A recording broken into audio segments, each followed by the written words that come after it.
There is a narrative going around right now from the left that Trump's deportations have somehow become unpopular, and we recently got some pretty shocking new data on how false that is.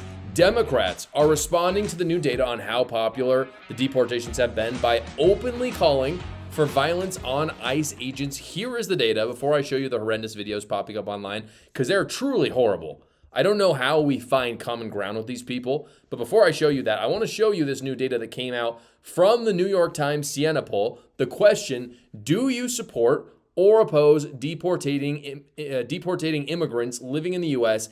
illegally back to their home countries? Support is at 54%, that is plus 11, over oppose for 43. Now, 43 is ridiculous. I don't know how 43% of Americans can say that's a bad thing.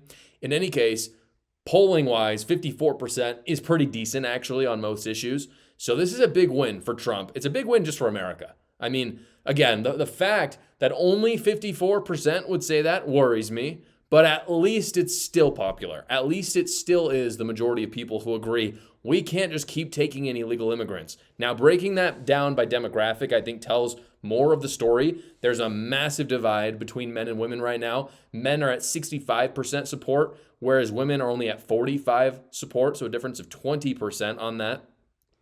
White people and black people are almost perfectly in opposite. White people plus 25 on support, whereas black people are negative 25 on support. Hispanic negative 38%. I don't think anyone's surprised by that. And then other minorities such as Asian, Native American are actually plus 16.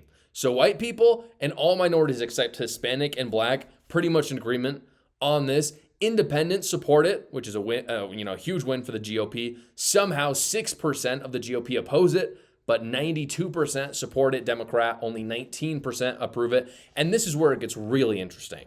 They break it down by age. Age isn't as interesting. 18 to 29, as you'd expect, is the age group that doesn't support it. All the other age groups do. But what's really interesting is if you look at someone with a bachelor's degree, it's even. 49% say they support it, 50% say they oppose it. But no bachelor degree, 57% to 38% say they support it. And I think that tells the story.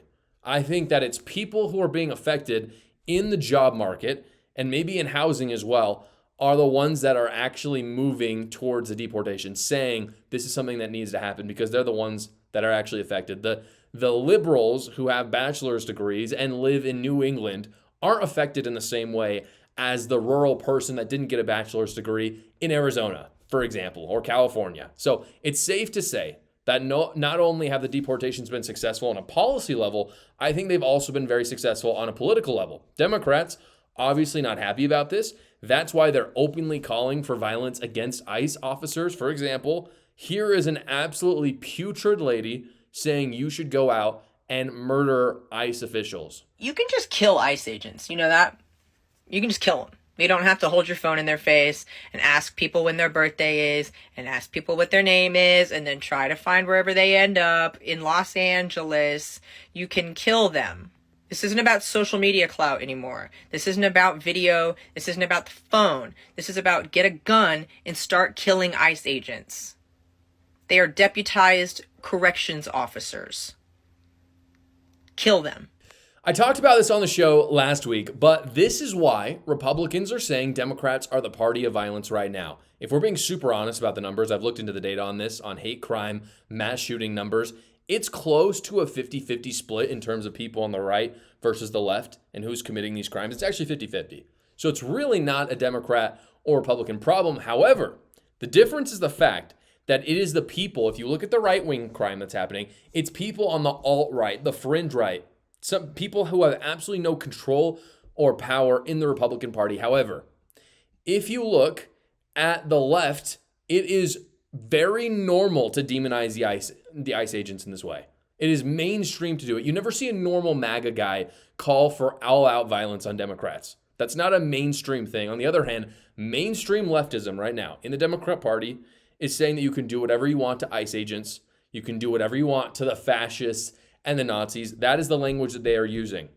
And so sure, ideologically, you could say it's 50-50, but it's happening on the alt-right, which has nothing to do with the Republican Party, and it's happening in the mainstream left, which has everything to do with the Democrat Party. And here's what's crazy about this. this has not always been how it's been. This is a very new phenomenon. A clip from Hillary Clinton has resurfaced from a couple of decades ago. It was in the 90s. She correctly explained how illegal immigration was a huge problem and how we need to stop creating incentives in this country for letting them in, and how officers and ICE agents and deportations are totally great. Take a look. As to illegal aliens, we agree with you that we do not think the comprehensive health care benefits should be extended to those who are undocumented workers and illegal aliens. We do not want to do anything to encourage more illegal immigration into this country. We know now that too many people come in for medical care as it is. We certainly don't want them having the same benefits that American citizens are entitled to have. That is Hillary freaking Clinton. 2025 Hillary Clinton would call 1990 Hillary Clinton a Nazi if she were here today. That is very clear. Chuck Schumer was the exact same way. Here's a video of Chuck Schumer saying the same thing back in 1996. This is an anti-fraud amendment. All over where we go, people say, well, why can't you stop illegal immigrants or others from coming here? And the number one answer we give our constituents is when they come here, they can get jobs, get benefits against the law because of fraud. And here, the gentleman from Florida has put together the most effective anti-fraud measure we can find without it changing the actions of the government one bit. And we find all this opposition.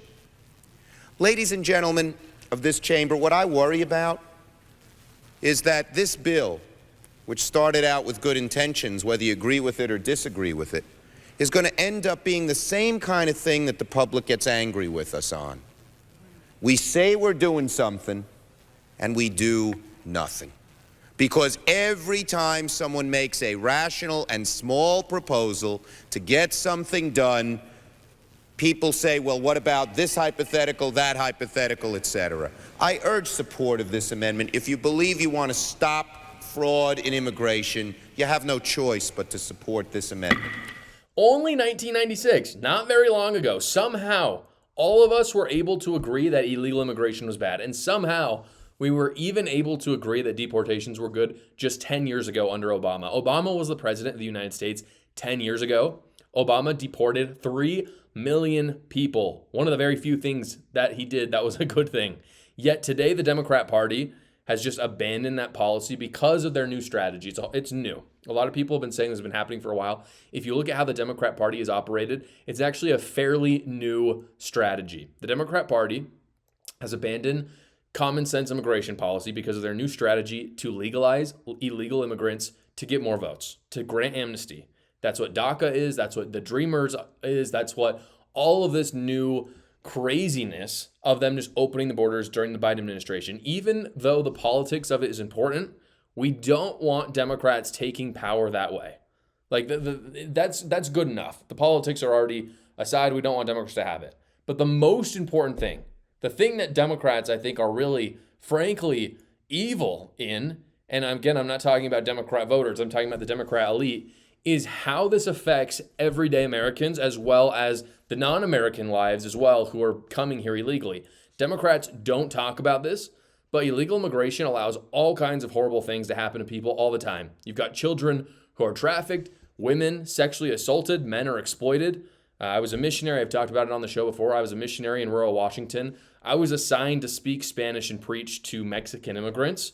I heard these stories every single day, horror stories of people coming here illegally or sometimes even legally, and they were exploited in many ways. People who tried to come to America, obviously because of the greatness of it, and as well as some of the bad incentives that were created by Democrats, they were taken advantage of, trafficked, threatened, forced to help in the trafficking at times, even lost family members trying to come here. And I'm not talking about people dying in the desert because they walked across. I'm talking about exploitation from the cartel that had happened.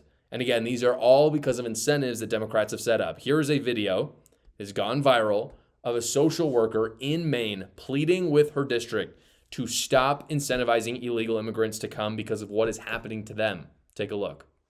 We've all heard about the Talbot incident. That's one. As just one of 30 social workers in the district, we all have 40 kids that have been deported already.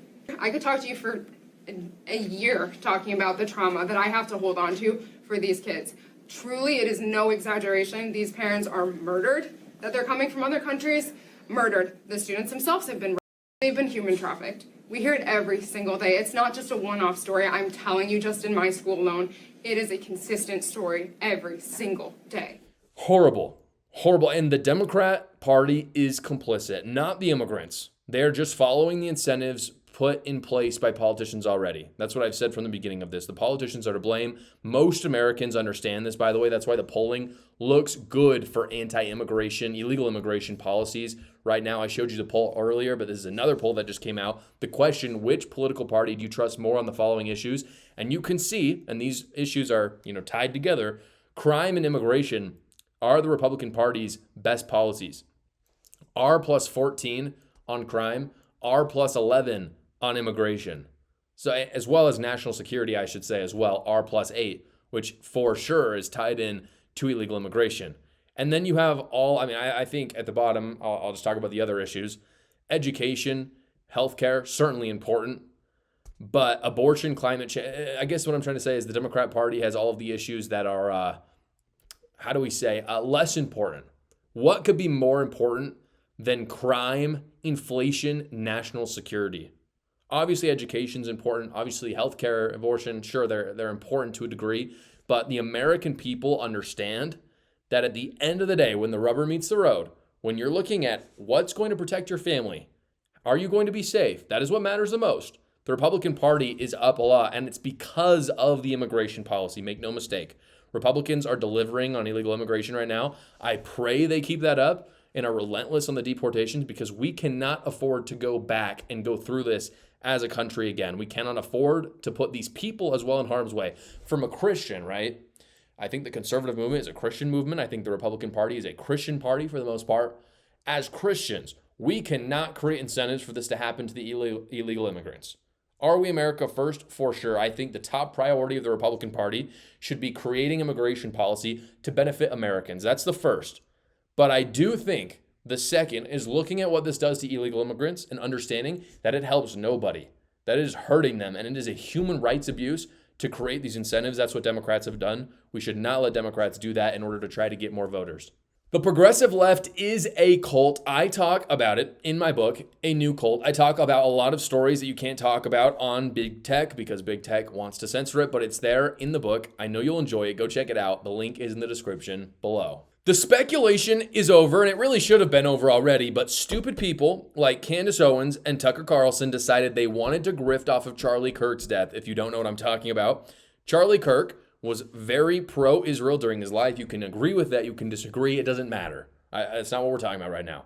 Following his death, which was just 20 days ago, by the way, not that long, you had commentators like Tucker and Candace starting to create conspiracy theories that Israel had assassinated Charlie Kirk, or that Charlie Kirk had begun to hate Israel, and that there had been drama with his donors. All of that is false. And we now have a letter between Charlie Kirk and Bibi Netanyahu that confirms that that is not true. And I'm going to show it. Again, whether you have negative thoughts on Israel or not is irrelevant to the truth of how Charlie Kirk felt. And the reason why I think that's important is because when there's a man, I think a good man, who is dead, the worst thing you can do is lie about his legacy and who he was. You can disagree with him. All of us disagree with everyone to a certain degree. But to lie in order to grift off of your audience that likes conspiracy theories, I'm talking about Tucker and Candace Owens here, is evil. Horrible. So buckle up.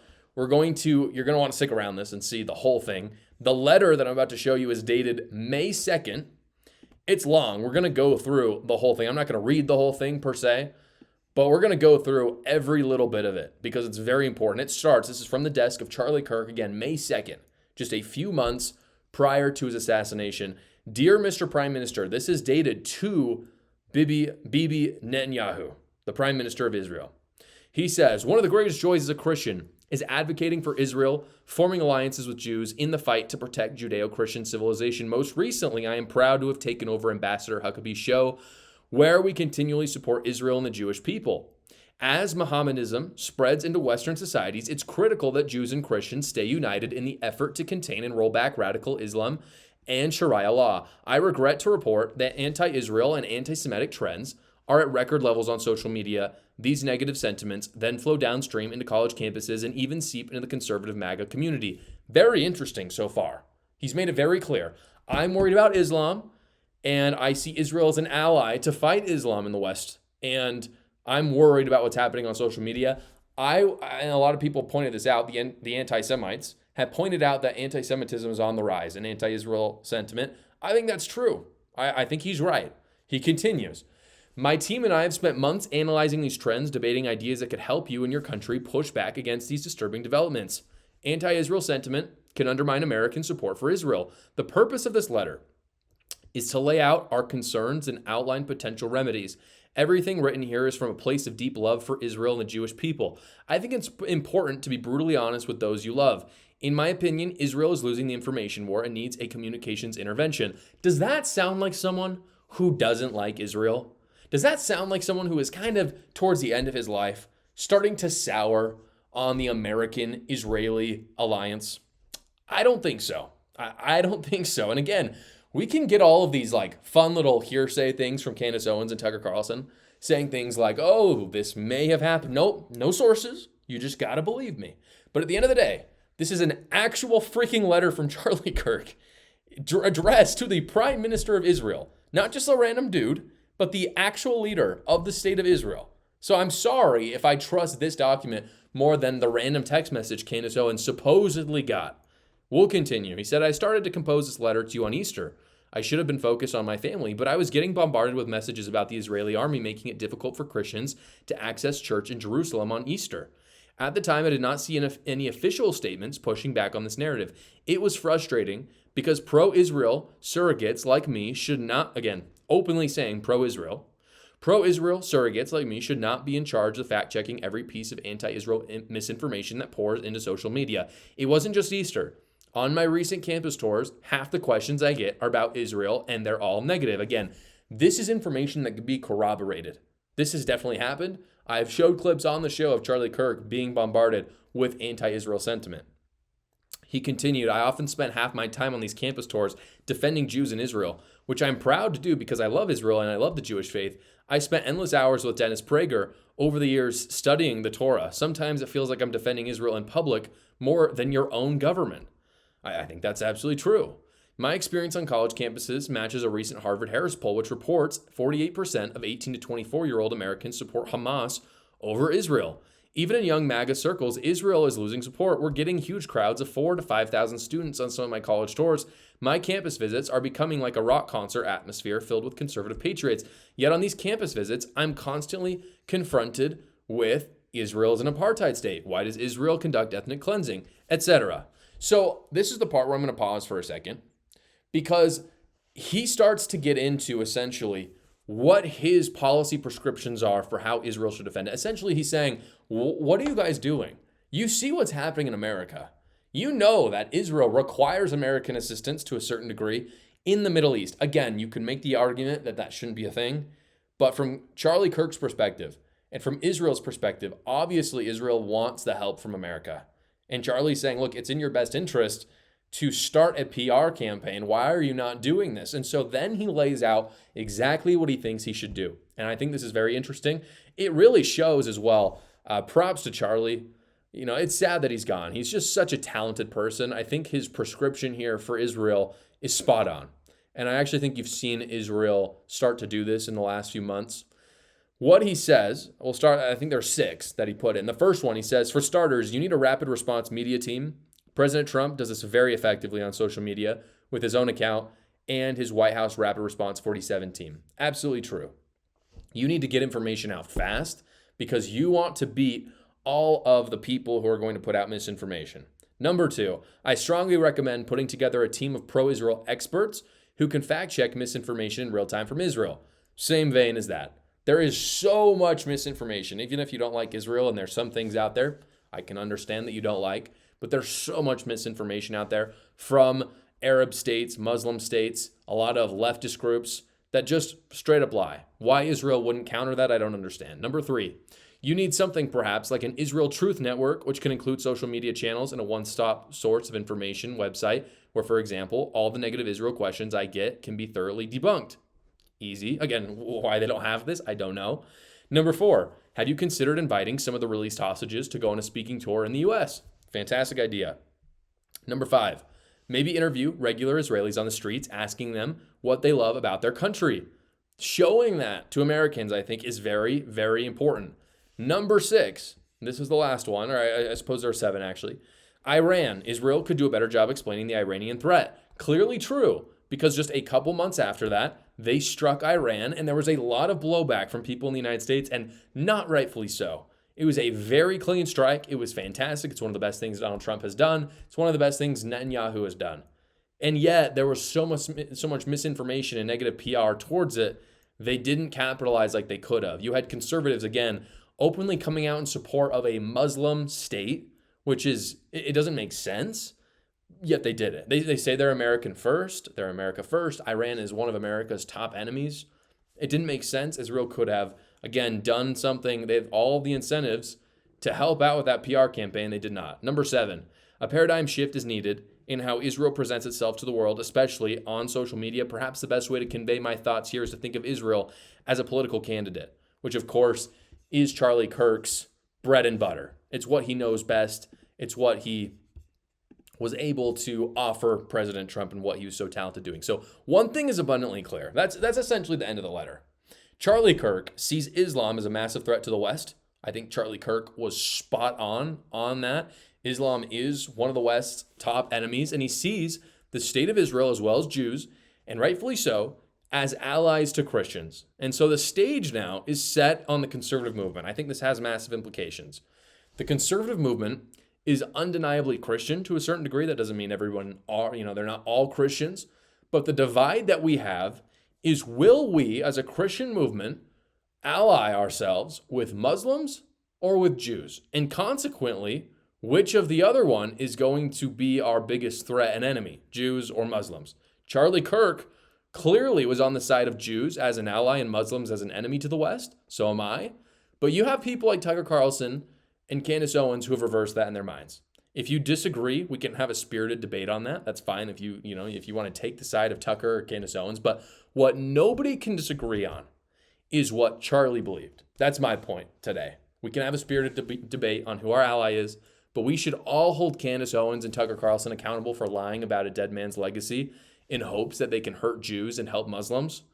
I don't know how much Tucker was paid by Qatar to do this, and I don't know if Candace Owens is being paid under the table. I would not be surprised at all, but it has cost them all credibility with me, and I think millions of other Americans who once watched them. We cannot fall into that trap. We can have a spirited debate. We cannot lie about what Charlie believed.